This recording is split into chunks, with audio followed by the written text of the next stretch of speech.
Hey guys, let's check out the EcoFlow Delta 2 that I've been using in the truck. I've been using this for the power in the camper, for the lights, for the fan, for the fridge in the truck, and also the diesel heater now. So we'll go over some of the specs quickly and kind of just show you what this unit can do and then how I'm using it in the truck. Okay, so let's do a quick spin around this guy just to give you a good look at everything, all the angles. The display is on the front with the USB ports on and off.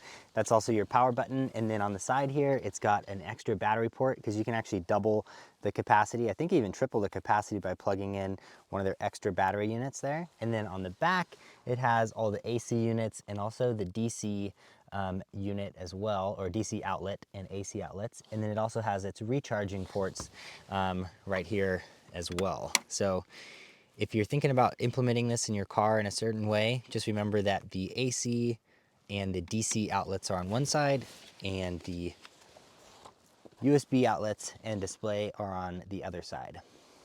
8 full years of use if you were to discharge and recharge that every single day. So you could get 8 years of use out of this battery for the life cycles if you charge it and discharge it every single day. That kind of puts it into perspective, because I feel like when I was looking at units and I was like, man, 3,000 or 1,000 or 2,000 life cycles and then it's dead. But when you put it into perspective of years, 8 years up and down every single day, that's a long time. It also has a 5-year warranty, which is super nice. And I think it's one of the longest in the industry for this style of battery. Now I want to show you the kind of more interesting detail of how I've put it in the truck and how I'm using it for my setup to run the fridge, to run the camper fan, to run the camper lights, and the diesel heater. So let's put it in the truck and I'll show you how I use it. Okay, so everything in this truck is jam-packed. I've got it maximized. So what you do is slide the seat forward. By the way, this is a Mercedes seat, a 2006 ML 350 seat. Obviously has power. I know I'm gonna get questions about that, but yeah, put the seat all the way forward and then I can slide it in right here. So I'm gonna go grab this guy. Okay.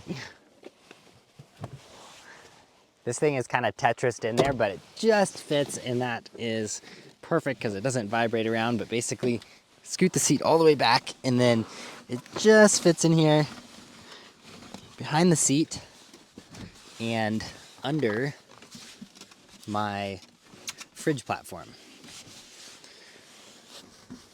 which I think I do have a video on the fridge platform that I made in the very beginning of my YouTube channel. It's a pretty hokey little video, but you get the point. Okay, so it's just under the fridge platform and just behind the seat. We can plug in the car input. So when I turn the car on, it'll top this guy off. Whenever I have the car on, that's going right there. I'm gonna plug in the fridge here, and I'm gonna plug in the diesel heater power, and then I'm gonna turn on the outlets. Oh, and then let's go over here. We are gonna plug in the power to the camper, which I'm using this guy for, because it is the 10 amp, which is totally fine for everything I have in the camper, the fan and the lights and everything, but just a little underpowered for startup on the diesel heater. So that's where it's all stowed, you guys, in the back. I've got the fridge here. Oh, gotta turn the power on for it. There we go. So fridge running off the AC port. This is the power supply that I'm using to get more amperage basically out of the battery to supply the diesel heater. And all that comes back and goes through the back of the cab. And then I'll show you in the camper how I have that set up. And holy smokes, the view is not bad back here. So 12 volt DC power runs through the back of the cab right there. That is the power cord for the back of the camper. That is coming from that DC cigarette lighter port. And I've got a disconnect that goes to the back here underneath the camper. And this isn't finished yet, but at least you'll be able to see. The power is coming in right there, and it'll have a disconnect. This is my recovery gear. I bought this on the trip because my other jack died right as I was leaving.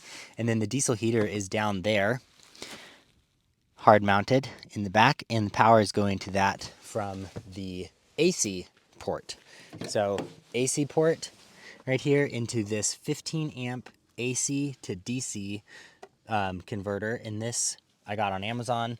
That goes to one of these plugs, so it's easy in and out plug, and that is the power for the diesel heater. Again, super important because the diesel heater pulls so many amps on startup that you want it to be able to get to 15 amps just on startup. The power from the 12 volt car charging port on the ECOFLOW Delta is coming in right up here, and I have just a super simple Blue Sea fuse box. Basically just has the interior camper lights plugged into it, so those are in the back right here on a button here, and then also the Dometic fan that is right there. And I think my fan remote, I was messing with it yesterday, here's the fan remote, but all the power for both of these things, the lights, the fan, that comes from, again, I keep saying this, but from this guy. That thing works super well. Okay, so yeah, that's how the power comes in, and then power to the diesel heater. This is the diesel heater screen right here, and you can turn it on by just holding down here, and that'll start right up. Also, carbon monoxide sensor, of course, but yeah. Okay, another cool thing about this is obviously you can charge it with solar, and they sent out one of their 220 watt solar panels, folding solar panels, which is pretty powerful and kind of neat because the backside of the solar panel also can collect like radiant or ambient light. So it really can charge the battery pretty good. So I'll show you what it looks like. All right, so I was editing this video together back at home after the trip, and I realized I didn't really show how I set this up or really cover it in much detail. So I'm gonna do that now back at the house and show you how this portable solar panel sets up.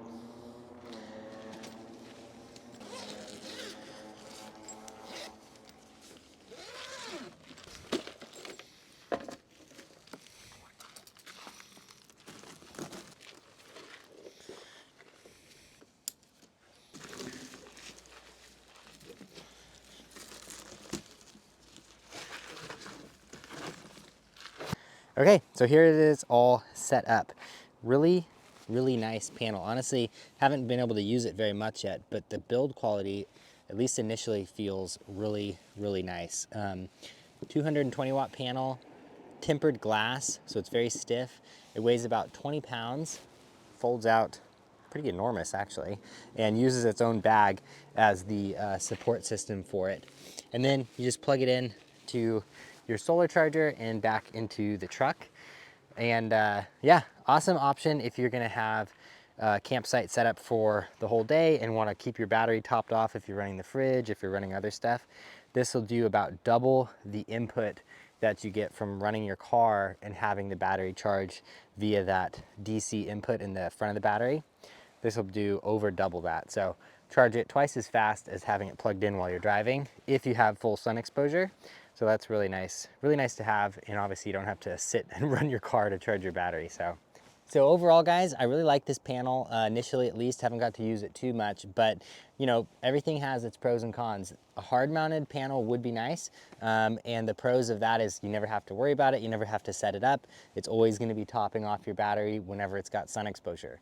But that's kind of the key note there, is when it has sun exposure. The nice thing about a panel that you can move around is you can kind of chase the sun throughout the day, just move this, get optimal direct light on it, versus if you have set up your truck kind of to have the best view where you like camping, or wherever you know you have it set up so you can cook easily. Maybe the sun isn't hitting the solar panel on your roof, or if you're a camper like mine that pops up, maybe the sun's over here and you had to pop your camper up that way and you're not going to get any sun at all. So portable panels are really nice, and I think for me, perfect for this setup, for the battery I'm running, and for the type of camping that I do.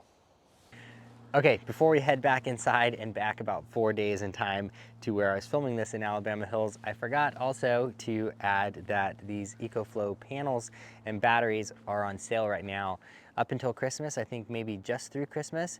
So if you're looking at getting one of these batteries, definitely check out their website before that sale ends, because some of their stuff is up to 50% off. And I know for sure that the panel and the battery that I'm showing in this video are at least a couple $100s off. So anytime you're setting up a dual battery and solar panel, you're gonna be spending a pretty good amount of money, whether you do DIY, whether you buy a setup like this. So anytime you can save a couple $100 is a good thing in my book. Okay, back to the Alabama Hills. Guess what? I forgot something else.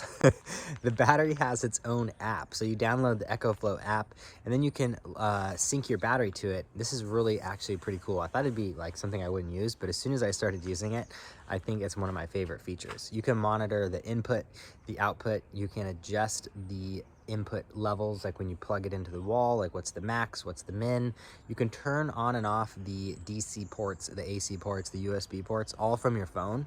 So in my case, since everything's powered from the battery, I can actually be outside the truck, turn the lights off in the camper, turn the fan off in the camper from my phone. And on this trip, I was in the snow and I was camping. I had forgot to plug in my battery all day.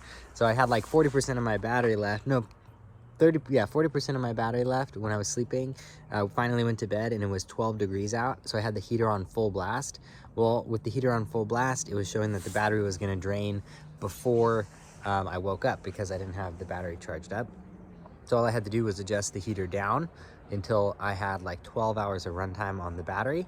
And yeah, just a really cool feature that you can use to kind of monitor your battery and your inputs and outputs, and I really like that about the EcoFlow. Okay, so you can see right here, input almost 200 watts at the moment, which it's a 220 watt panel, but I just randomly set it up. It's not perfectly set up. It is getting good sun, but pretty impressive little panel. Again, maybe a little bit big for my use in the truck, but definitely an awesome option if you're gonna be sitting somewhere for a while, and you can recharge your battery like that. All right guys, well that is the EcoFlow Delta 2, and that's how I've been using it in my truck for the diesel heater, camper, fridge, fans, all that kind of stuff. And it's been working really well. I think when I was initially building the truck, I was thinking, oh, for sure I'm gonna do a hard mounted dual battery setup. And one day I still might do that, but some of the advantages of something like this is just the ease of use, obviously. No wiring, no running your own, setup, building your own thing and trying to figure out where to put it, which is honestly the fun part too, right? So you're missing out on that. But the nice thing about it is total price versus like buying a lithium battery, because I want to have a lithium to not have that extra weight, wiring everything, getting a charge controller that can do solar for lithium as well as charge from the car, which this can do just through that cord and then solar panel. And then the advantage of having the AC output ports to like be able to run like a coffee machine. I know you can add that kind of stuff, but everything being so compact in that one unit is super helpful. And then the fact that you can charge it up from the wall, which is amazing, while it's still in the car with an extension cord, have been working really well. And then just total weight and total cost of the unit, I think the unit is just around $1,000. Sometimes it's on sale. It was recently on sale with the panel, the 220 watt panel, for like $1,300 for the solar panel, for the lithium battery, everything. If you include all of that into your build price when you're building like a hard mounted one, make sure you include the wires and the connectors and the crimps and everything you need, the inverter, the charge controller, all that kind of stuff. If you're trying to do a lightweight and high performance setup, this is actually pretty competitively priced. The other nice thing about it is it's removable. You could put it in your buddy's truck if you're not taking your truck. If you sell your truck, you can just pull it out. You can use it in the house. All those kind of things I like about using a portable power bank for the truck. And as the capacity is just about perfect for me, I probably have a little bit more capacity and be able to, and you mean you never have too much power, but that amount of power for how I use the truck has been working really well. So yeah, overall, really stoked on this guy. The fit is perfect in the truck, the usability. I'm excited to be able to get an espresso machine and do some coffee shots with background like this soon. So yeah, guys, thanks for checking it out. I will leave the link below to this guy on their website. Thank you to you guys for following along, subscribing to the channel, liking the videos, and it's really what brings around the opportunities like this to test out products like this, and I feel really thankful for that. So yeah, guys, well, hope that was somewhat informational, somewhat enjoyable, and you got something out of it.